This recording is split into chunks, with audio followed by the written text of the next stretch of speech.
Get me that signal. We need more power.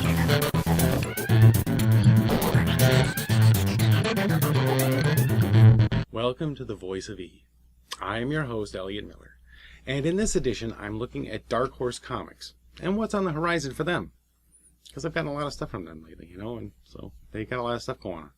First off, congratulations to Dark Horse for taking home 5 Eisner Awards shortly back, last week, including Best Anthology for Dark Horse Presents, edited by Mike Richardson, a 2012 Eisner and Harvey Award winner. This legendary premiere anthology is back, and it's here to stay. The 80-page spectacular Dark Horse Presents returns with all new stories. The best U.S. edition of international material, Black Sad, A Silent Hell by Juan Diaz Canales and Juando Granadino, a 2011 Eisner and Harvey Award winner. The first Black Sad collection is already in its 6th printing and approaching 20,000 copies sold. Detective John Blacksad returns with a new case that takes him to a 1950s New Orleans filled with hot jazz and cold-blooded murder. Hot jazz!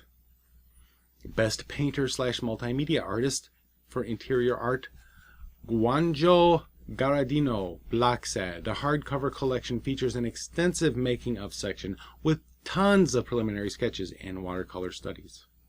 Best coloring, Dave Stewart, Batwoman from DC, Fatale from Image, BPRD, Conan the Barbarian, Hellboy in Hell, Lobster Johnson, and The Massive from Dark Horse. And Best Digital Comic, Bandette by Paul Tobin and Colleen Coover, a costume teen burglar by the nom d'art of Bandette and her group of street urchins find equal fun in both skirting and aiding the law. The hardcover collection features guest art by Steve Lieber, Jonathan Case, Alberto J. Albuquerque, and Jennifer Meyer, and will be released on November 6th. So, congratulations to Dark Horse for their wins. Coming this Halloween is Tales from the Crypt Volume 4. Bill Gaines Entertaining Comics produced some of the greatest works in the history of the medium, from the likes of such industry legends as Jack Davis, Wally Wood, and many, many more. EC Comics produced many of the 1950s most controversial and talked about works, including such legendary anthologies as Two-Fisted Tales, Weird Fantasy, and of course, Tales from the Crypt.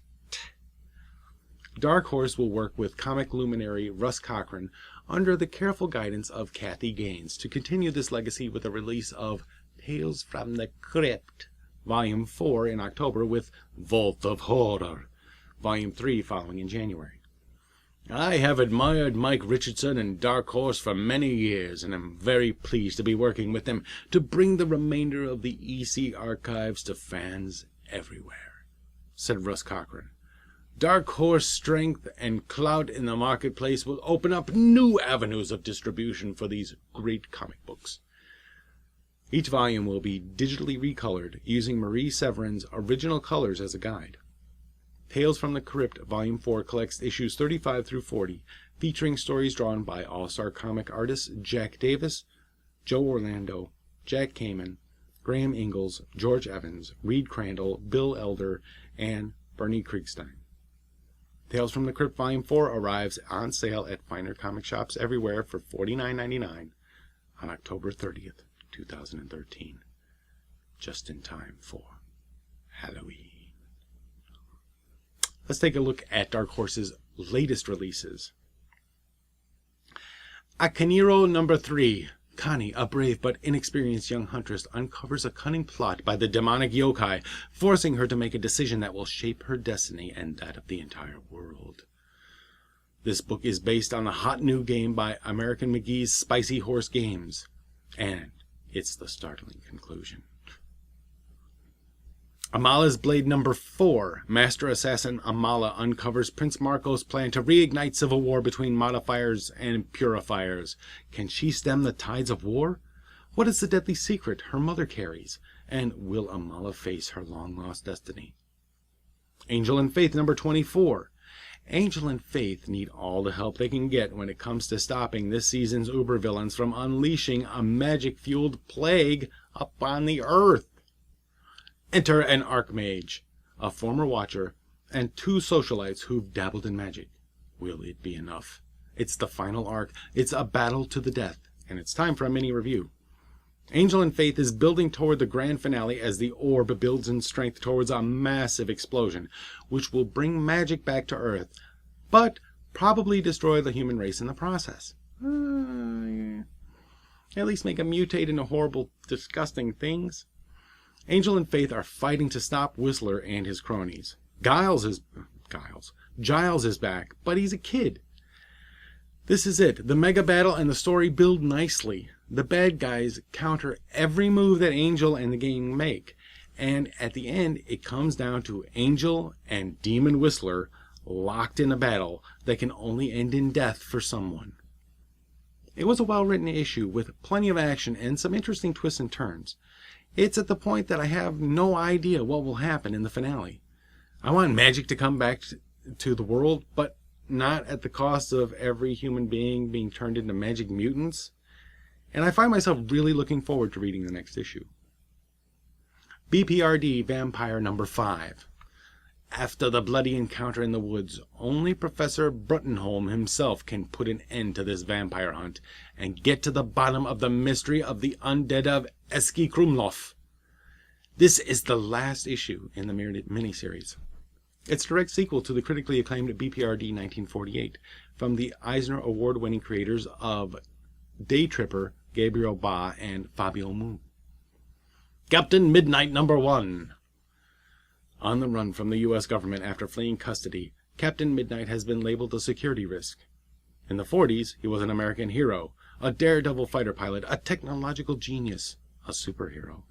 But since he rifled out of the Bermuda Triangle into the present day, Captain Midnight doesn't know what or who to trust.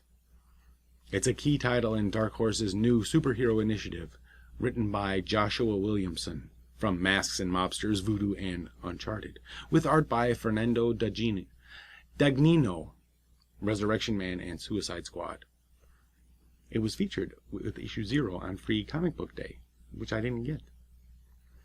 I've read Captain Midnight number 1, and here is my mini review. First off, the good stuff. It's got some nice artwork, and it isn't a wimpy comic book.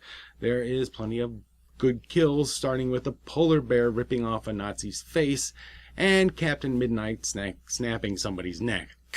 For the bad, it seems very familiar.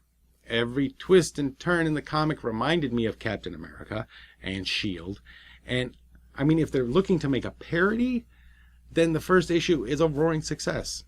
If they're intending to make an original superhero ongoing comic, then I hope they have some more tricks up their sleeve in the near future, because, I just felt like I had read it all before. House of Gold and Bones, number 4, by Jason Shawn Alexander. Cover. Okay, he did the cover. Jason Shawn Alexander.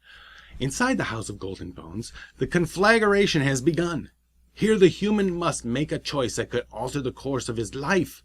Remain the man he is or change. Inspired by the Stone Sour album, House of Gold and Bones, it's in stores now.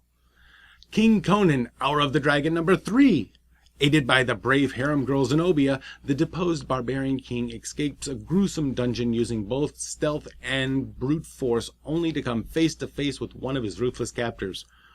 Conan seeks to reclaim his crown, but he'll have to defeat an army backed by an evil wizard first. The Last of Us, American Dreams number 4. Eileen and Riley thought they'd come home to hamburgers and hot dogs and tacos. Maybe. I'm a little hungry, really. Thought they'd found a home with the fireflies. Instead, they find themselves imprisoned, threatened with death. Death! Unless they can prove their allegiance. Don't miss the thrilling finale to this essential chapter of The Last of Us, co-written by Naughty Dog creative director Neil Druckmann. It's an essential story from the anticipated game. Naughty Dog's Uncharted series has sold over 17 million copies. What are you doing? And currently in trade paperbacks, we've got Edgar Rice Burroughs' Tarzan's The Sunday Comics Volume 1.